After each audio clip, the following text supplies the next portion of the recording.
Welcome to the Michael Jackson International News Digest, Friday, May 15, 2020. Here are today's headlines. Debbie Rowe lost tapes, Heal the World Challenge, MJ Musical Postponed, MJ and Prince Heartbreak, Taylor's tribute to Michael, and MJ kisses Trump. Wow. So, first story is from the Mirror UK tabloid. Here is their web edition. Michael Jackson's ex, Debbie Rowe, declared he's not a and called abuse claims bullshit. Michael Jackson's ex-wife, Debbie Rowe, spoke out in support of the pop superstar after he faced a vicious backlash over Martin Bashir's bombshell documentary in which the singer confessed to spending nights alone with young boys. Did he confess? That's an odd choice of words, confess. Okay, let's see what this says. Michael Jackson's ex-wife Debbie Rowe declared she didn't find it inappropriate that he shared his bed with young boys and called allegations of child molestation bullshit. Speaking in a canned interview that re-emerged after the singer's death in 2009, his ex defended the star against accusation of child molestation. The interview aired as a one-off special called The Debbie Rowe Interview, The Missing Tapes. I'm not sure I've seen that. It was made up of footage from the star's Living with Michael Jackson Take 2 documentary. It was a follow-up aimed at discrediting Bashir's bombshell program, Living with Michael Jackson, in which the singer confessed no, he didn't. In the interview, Debbie was asked how she felt about her ex-husband spending so much private time with young boys. She replied, "Yeah, boys hang out with other boys. I'm not his mother. I didn't see anything inappropriate about it at all." We'll have a look at the video clip that they... oh, that's a nice photo. We'll check out the video clip in a moment. How would people view it if it was me? I think that's included in the video clip. Let's see if there's anything else that wouldn't. Yes. So she says he wouldn't do anything to hurt a child. I'm tired of hearing it because you can only take the lies for so long and I've reached my limit. And that's why I'm doing this. I'm tired of the lies. I'm tired of the bullshit. Go Debbie. Debbie was married to the King of Pop for 3 years and gave birth to Jackson's 3 children. No, she didn't. That's another nice photo. Okay, is there anything else here before we have a look at the video? 2 years after the documentary, Jackson was... Anyone notice that Bashir is very similar to the word bullshit? Is it, or is that just me? Okay, so let's go up to the video and see what Debbie has to say. Oh, I need to click for sound.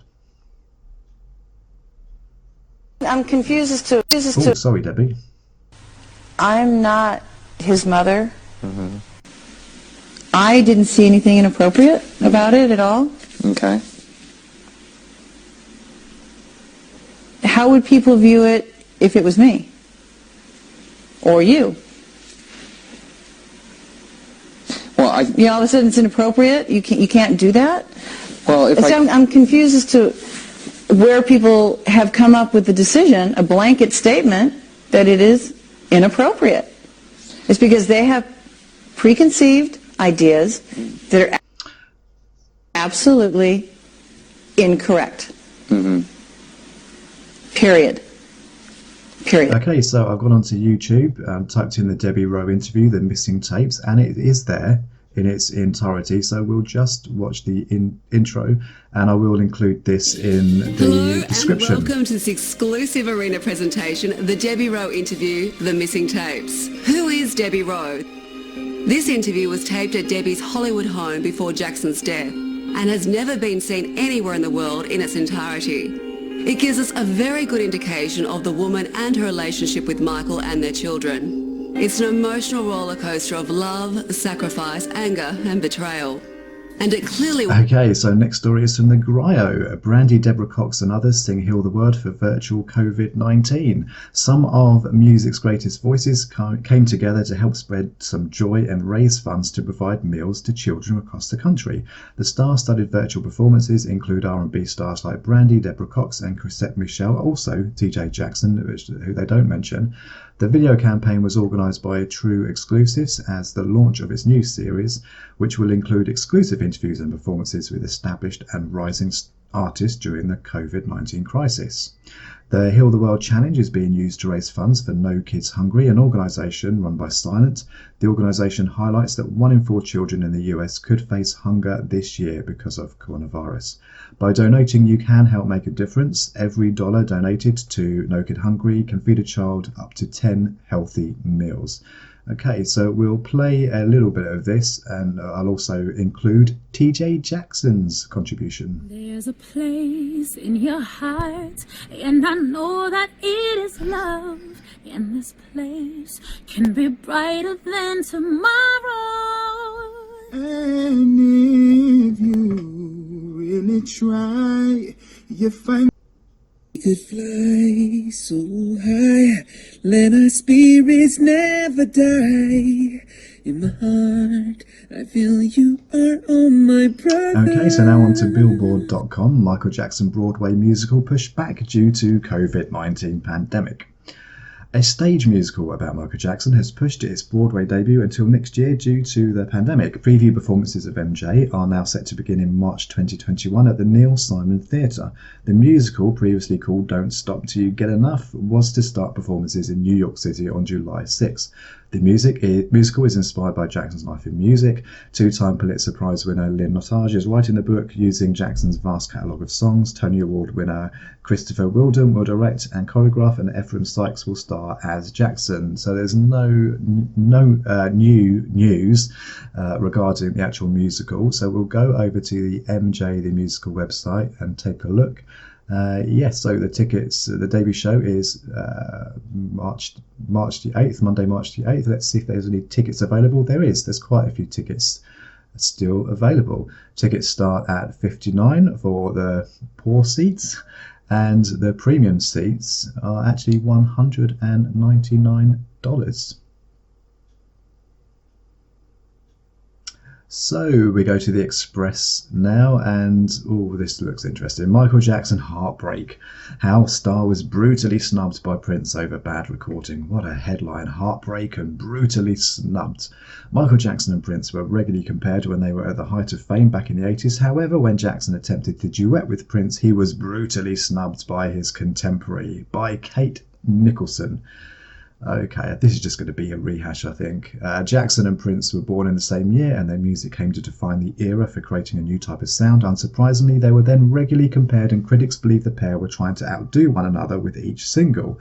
Australian publication Boss Hunting examined the pair's rivalry back in 2018. So yeah, it's just a rehash of an old article. It's obviously a very slow news day. This goes on to talk about the bad duet, We Are the World, and the James Brown Show. So let's go on to our next story, which is from Kiss 95.1 FM. Tiana Taylor pays homage to Michael Jackson in sneak peek of Bear With Me video. Okay, so on Thursday, Tiana Taylor shared a sneak peek of her video Bear With Me, where the singer pays homage to Michael Jackson. In the clip, which Taylor posted to Instagram, she's wearing a yellow hat with matching long trench coat. A silk yellow blouse with a matching tie and black flooding slacks. What a flooding slacks that reveal the singer's white socks and black loafers. Tiana Taylor's dancers wore matching outfits, good for them. However, they were in the colours of, we don't need to know what colours they were. Taylor shows off her dance moves, which includes Michael Jackson's famous moonwalking. Okay, let's have a look. You gotta bear with me, oh bear with me, oh baby just bear with me. You gotta bear with me,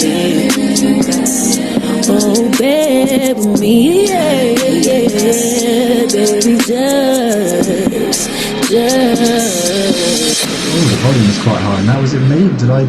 Was it me that just missed the moonwalk? I couldn't see it. It's obviously inspired by MJ, Missy, and Janet. Our last story, that from D1 Softball News. That night when Melania Trump was denied a kiss to Michael Jackson. This looks like it's not going to be written very well, but let's have a look anyway. In an interview with Du Jour before his entry to the White House, Melania Trump back on this day when Michael Jackson tried to kiss her. Oh dear. A kiss almost stolen. That's quite poetic. A few days before her husband rose to power, Melania Trump confided with an open heart in the columns of the site Du Jour. During this exclusive interview, she was on her romantic relationship with Donald Trump, in which she crossed the road for the first time in 1998 at the Kit Kat Club at a party hosted by Paolo Zampoli, founder of the 1D modelling agency. When she said yes, the future American president of Mar-a-Lago, the mansion of billionaire located in Florida, the former top model has married a whole new life made of encounters unheard. Dear me. Okay, let's get to this. As this day when she found herself face to face with Michael and attempted to kiss her, I met Michael Jackson. It was here in New York at the Hotel Pierre. He had called us, then we went out to dinner. Just after the dinner, we were talking on the couch and my husband went in another room to discover works of art that someone wanted to show him. And Michael said to me, "Hey, when Trump comes back, let us embrace, for it is jealous." I said, "No, no, no," but we were laughing so hard, remembered Melania Trump from our colleagues. Quite a nice little story, not written very well. And that's all for today's MJ International News. Hope you enjoyed it. Leave a comment on any of the news stories and subscribe. Why? Because the best is yet to come.